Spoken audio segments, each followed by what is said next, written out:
एक बार मैं गया था साइबर कैफ़े की दुकान में गया था मैं अपने ट्यूशन से आ रहा था, मैं दो काम करवा के आ रहा था। तो मैंने अपने दोस्त को बोला यार वो खड़ा था लाइन में, तो मैंने कहा था यार ये एक काम कर, तू ही मेरा प्रिंट आउट निकलवा दे और जैसे ही वो निकल जाएगा प्रिंट आउट यहाँ पे खड़े रहिए और मैं 2 मिनट में आके ले लूँगा तेरे से। उस बंदे ने मेरे को मुँह पे कह दिया नहीं भाई तू खुद से करा ले अपना प्रिंट आउट, मैं नहीं करा सकता। और सही बात है, वो क्यों कराए भाई प्रिंट आउट? मेरे से पहले आके खड़ा है वो लाइन में, मेरे लिए तो ये बात बुरी है पर उसके लिए सही है। वो हो सकता है वो अपने टाइम की रिस्पेक्ट करता हो। क्या बंदा था वो। मैंने उस दिन समझा कि यार ये तो कितना एटीट्यूड वाला है यार, ये अकड़ू है ये मैंने 100 गालियाँ दी उसको। लेकिन बाद में जब मुझे रियलाइज़ हुआ कि नहीं यार वो अपनी जगह ठीक था, वो एकदम परफेक्ट इंसान था, उसने कोई गलती नहीं करी है।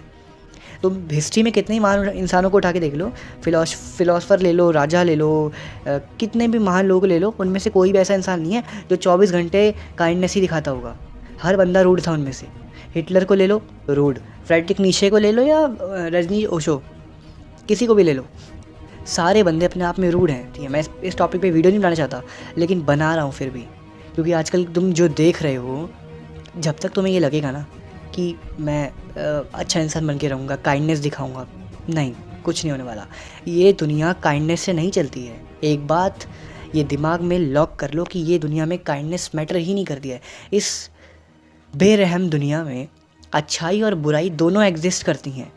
ऐसा नहीं है कि अच्छाई है या बुराई नहीं है, या बुराई है अच्छाई नहीं है। ये दोनों चीज़ें एक ही टाइम पर एग्जिस्ट करती हैं। इस दुनिया में कुछ अच्छा नहीं कुछ बुरा नहीं है। चोर के हिसाब से चोरी करना नॉर्मल है, अच्छी बात है, और तुम्हारे हिसाब से उसने जो चोरी करी है वो बहुत बुरी बात है, वो बहुत गलत है। क्यों? क्योंकि तुम्हारे घर से चोरी हुआ है सामान।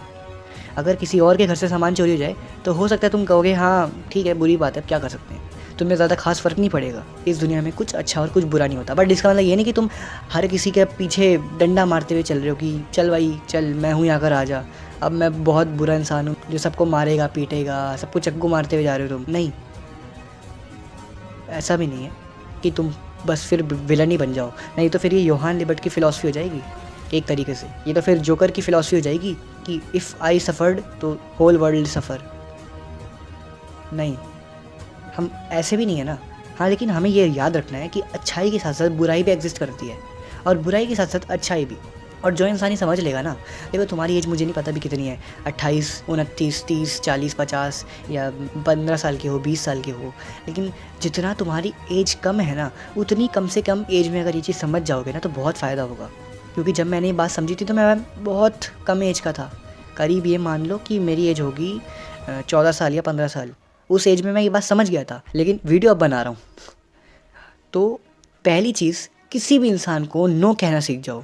रूड बनने का सबसे बड़ा और पहला स्टेप है जो किसी किताब में नहीं मिलेगा, तुम्हें कोई कोर्स में नहीं मिलेगा, बट ये जो रियलिटी है, जो एक्सपीरियंस से आता है, वो ये है कि तुम सबसे पहले नो बोलना सीख जाओ। तुम्हारा खुद का दोस्त है, तुम्हारी खुद की गर्लफ्रेंड है, तुम्हारे खुद के माँ बाप हैं, तुम्हारी खुद की टीचर हैं, पेरेंट्स हैं, कोई भी है, बेस्ट फ्रेंड है, कुछ भी है, नो बोलना आना चाहिए। नहीं, मेरे पास टाइम नहीं है, मेरे को ये नहीं करना भाई, मुझे ये मेरे पास ये काम नहीं है, सॉरी भाई मैं तुम्हें टाइम दूंगा लेकिन मेरे पास अभी इसके लिए काम नहीं है, मैं ये काम कर रहा हूँ। मुंह पे ना बोलना आना चाहिए। दूसरी चीज़, बैलेंस को लेके चलना होगा। ऐसा नहीं कि भाई रूड ही रूड बन गए और काइंडनेस तो बची ही नहीं अंदर, नहीं, बैलेंस लेके चलना होगा, थोड़ा रूड और थोड़ा काइंडनेस, ठीक है।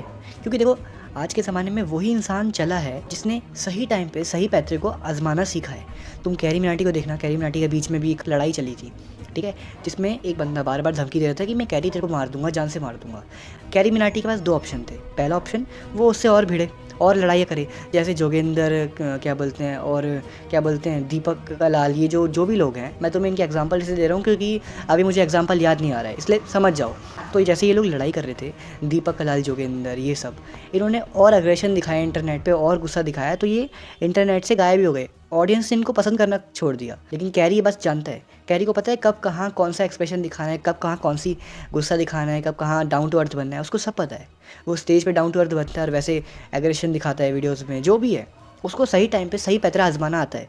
इसलिए उसने उस बंदे से लड़ाई ना करते हुए उसको सॉरी बोल दिया जाकर कि आई एम सॉरी भाई, मैंने तेरे लिए ये रोस्ट पे मैंने तेरी रोस्ट निकाला था, उसके लिए माफ़ी चाहता हूँ। उस बंदे ने भी माफ़ कर दिया, कैरी की भी लड़ाई ख़त्म। पूरे इंटरनेट पे जो कैरी की जो लड़ाई छा रखी थी, जिससे उस बंदे को व्यूज़ मिल रहे थे फालतू के, वो मिलना बंद हो गए। कैरी बहुत दिमागदार इंसान है। ये होती है दिमाग, सही टाइम पे सही पैतरा जमाने की। तुम्हें सही टाइम पे सही रूडनेस दिखानी है। जब रूड बनने का टाइम आएगा, जब कोई लगेगा कि हाँ ये मोमेंट है यहाँ पे रूड बनना है, यहाँ पे अकड़ दिखानी है, वहाँ अकड़ दिखाओ, बिल्कुल अकड़ दिखाओ। जायज़ बात है तो अपनी प्रिंसिपल को भी एटीट्यूड और रूडनेस दिखा दो। अगर तुम्हारा बॉस तुमसे ज़्यादा ओवर टाइम करा रहा है, वो भी और पैसे भी नहीं दे रहा, तो डायरेक्ट मुंह पे दिखाओ, भाई मैं रूड हूँ, मैं नहीं कर रहा काम, जो करना कर ले। एटीट्यूड वहाँ दिखाना है जहाँ ज़रूरत है, जहाँ नहीं है वहाँ हमें नहीं दिखाना।